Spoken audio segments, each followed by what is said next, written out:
اور میری جماعت میں سے، میرے صحابہ و اہل بیت میں سے، سب لوگوں میں سے ایک اکیلا ابو بکر ہے اور اس کا گھرانہ ہے کہ جس کے احسانات کے بدلے روز محشر میں اپنے رب سے دلواؤں گا۔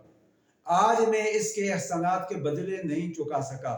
اس کے گھرانے کے احسانات رہے ہیں اور روز محشر میں اپنے رب سے بدلے دلواؤں گا۔ اور آپ کی ذات کو یہ بھی شرف اور مقام اور فضیلت حاصل ہے کہ آپ خود بھی صاحب ایمان صحابی رسول ہیں، اور آپ کے والد بھی صحابی ہیں، آپ کے بیٹے بھی، آپ کے پوتے بھی، آپ کی بیٹیاں بھی، آپ کے نواسے بھی، یعنی کہ اس حد تک آپ کو یہ شرف اور یہ فضیلت، یہ مقام حاصل ہے۔ اپنے خواب بیان کرتے ہیں کہ فرماتے ہیں کہ میں نے ایک خواب دیکھا کہ آسمان کا چاند ہے یہ ٹکڑے ہو گیا، یہ یہ چاند جو ہے آ کر کے میری گود میں پہنچا، اور پھر میری گود سے یہ آسمان اوپر کو گیا اور اس کے ٹکڑے ہو گئے اور یہ سارے جہان میں پھیل گیا۔ جا کر کے انہوں نے ایک راہب سے پوچھا، اس وقت جو توراۃ زبور انجیل کے ایک بڑے عالم سے تھے، ان سے پوچھا، انہوں نے فرمایا کہ آخر الزمان پیغمبر کی آمد ہے اور تو ان کے مشن کو کندھا دے گا، تو ان کا ہم سفر ہم قدم بنے گا، اور ان کے نام کے ساتھ تیرا نام بھی چمکے گا، ان کا چرچا ہوگا، تیرا بھی چرچا ہوگا، اور آخر الزمان پیغمبر کا تو ہم سفر اور ہم قدم ہوگا۔ اس کے ساتھ ساتھ جناب حضرت ابوبکر صدیق رضی اللہ تعالیٰ عنہ وہ ہیں کہ جب ان کو حکمرانی ملی، حکومت ملنے کے بعد یہ ایسا اجماع ہوا تھا، سب صحابہ نے مل کر کے بیک زبان حضرت ابوبکر صدیق کی صداقت پر اور اعتماد کیا، آپ کو اپنا حکمران مقرر کیا۔ حضرت علی شیر خدا رضی اللہ تعالیٰ عنہ فاتح خیبر کے الفاظ یہ ہیں کہ اللہ کے پیارے حبیب نے حضرت ابوبکر صدیق کو ہمارا دین کے معاملے میں امام اور سربراہ مقرر کر دیا، یعنی امامت کبریٰ جو ہے اس میں لیڈر پوزیشن پہ ابوبکر کو دے دیا، لے آیا۔ اللہ کی پسند یہی تھی، اللہ کے نبی نے ان کو یہ مقام دیا، اور ہم نے دنیاوی معاملات میں جو امامت صغریٰ کہلاتی ہے اس میں ہم نے حضرت ابوبکر کو اپنا امام بنا لیا۔ اور ایک مرتبہ حضرت علی رضی اللہ تعالیٰ عنہ سے پوچھا گیا کہ آپ کے دور میں تو حالات میں بڑی گڑبڑیشن ہے، بڑے فتنے اور فساد بھی ہیں، ہر جگہ سے شورش ہے، بغاوت ہے، یہ حالات بنے ہوئے ہیں، تو پہلے کا دور تو اس سے بہتر تھا، کیا وجہ ہے؟ حضرت علی شیر خدا نے فرمایا کہ حضرت ابوبکر، عمر، عثمان و علی کے وزیر اور مشیر ہم تھے تو حالات اچھے تھے، اور ہمارے وزیر اور مشیر تمہارے جیسے لوگ ہیں تو حالات بھی اس وجہ سے ایسے ہیں۔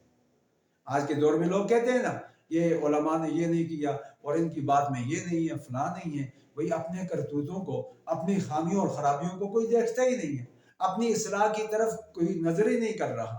حضرت ابوبکر صدیق رضی اللہ تعالیٰ عنہ کا دور مثالی دور تھا، دین اسلام کے معاملے میں انہوں نے کسی بھی قربانی سے دریغ نہیں کیا۔ فرمایا کرتے تھے کہ مجھے یہ بات بہت زیادہ پسند ہے کہ میری بیٹی آپ صلی اللہ علیہ وسلم کے حرم میں آئے، آپ کی زوجہ محترمہ بنے، اور یہ بھی فرماتے تھے کہ مجھے بہت زیادہ پسند ہے کہ میرا مال ہو اور میں رسول اللہ کے مشن پہ لوٹا دوں، میں اس کے اوپر لگا دوں اور اس مشن کو 4 چاند لگا دوں، اس دین اسلام کی بالادستی کو قائم کرنے کے لیے میں اپنا سب کچھ نچھاور کر دوں، رسول اللہ کے قدموں پہ اپنے دینار، دراہم اور اشرفیوں کے میں انبار لگا دوں۔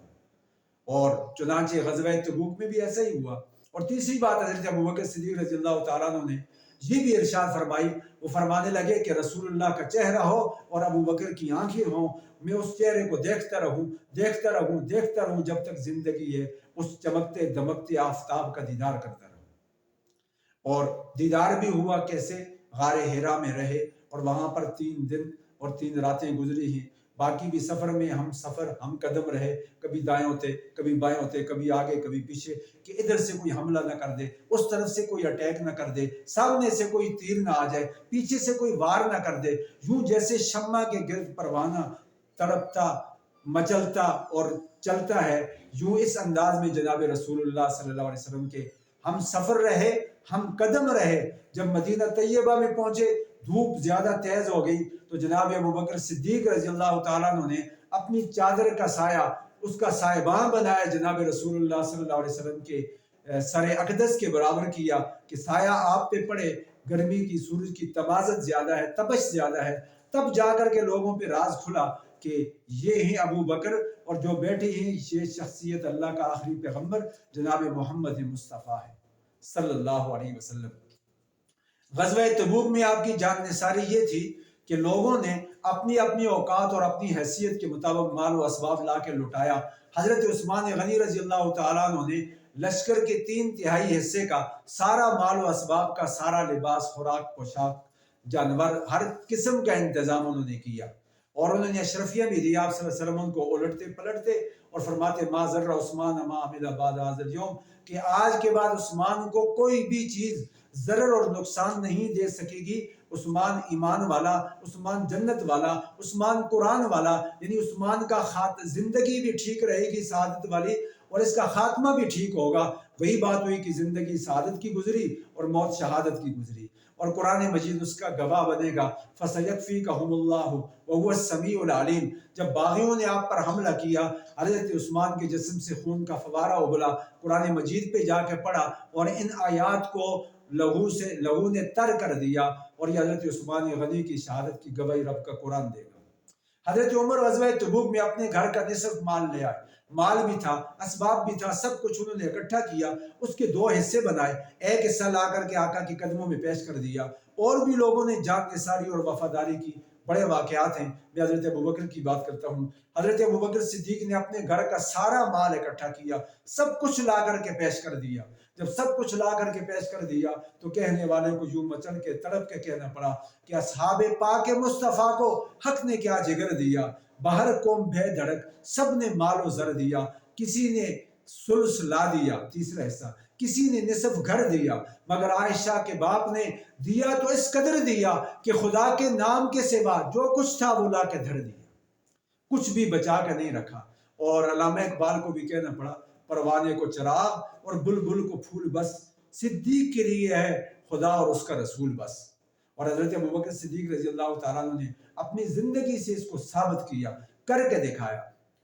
اور اسی موقع پر اسی پروگرام کے حوالے سے کہ جب آپ دیواروں پہ ہاتھ پھیر رہے تھے کہ ایک سوئی میں نے رکھی تھی وہ مل جائے وہ بھی لا کر کے پیش کر دوں، کوئی سلائی کرے گا، کوئی ٹانکا لگا لے گا، اور پھر اپنے وجود کو دیکھا، کپڑے تھے، قیمتی لباس، وہ کپڑے بھی لا کر کے دیے اور خود ٹاٹ کا لباس پہن لیا کہ میں گزارا کر لوں گا۔ یہ جیش العسرہ جو جا رہا ہے، تنگی کا لشکر ہے، شدید گرمی کا موسم ہے، سفر طویل ہے، اور آج اس موقع پر کوئی کمی نہ رہ جائے۔ اس موقع پر کہنے والے نے یوں کہا خود ہی کو کر بلند اتنا کہ ہر تقدیر سے پہلے خدا بندے سے خود پوچھے بتا تیری رضا کیا ہے۔ یہ بات کہنے والے نے حضرت ابوبکر صدیق رضی اللہ تعالیٰ عنہ کے متعلق کہی ہے۔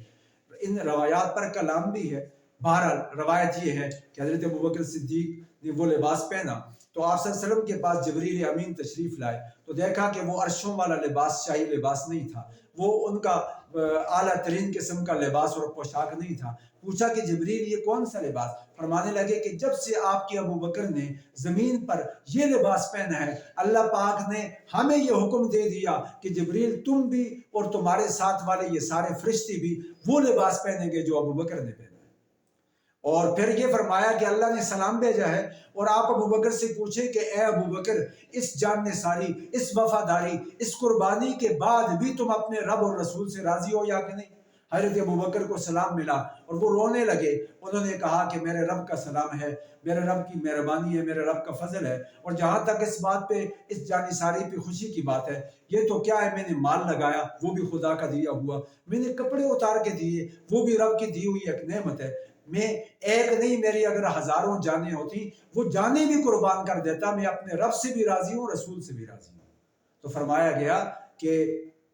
خود ہی کو کر بلند اتنا کہ ہر تقدیر سے پہلے انسان کو اپنا مائنڈ بنانا چاہیے، انسان کو اپنا نقطہ نظر بنانا چاہیے، ایک سوچنی چاہیے، قدم بڑھانا چاہیے، اپنی فکر کو بڑھانا چاہیے، اس کے ساتھ ساتھ آدمی محنت کرے تو وہ اس کی تدبیر تقدیر بن جاتی ہے۔ انسان کی محنت کو اللہ پاک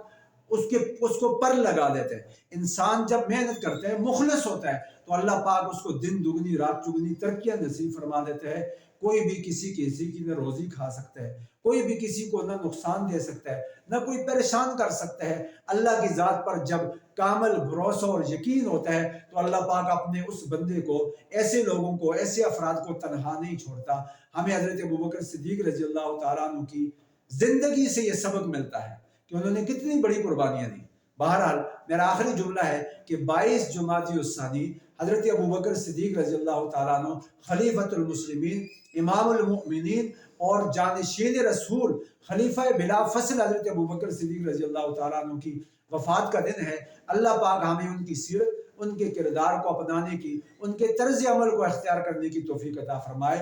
ھذا والمرام واللہ اعلم بحقیقت الکلام۔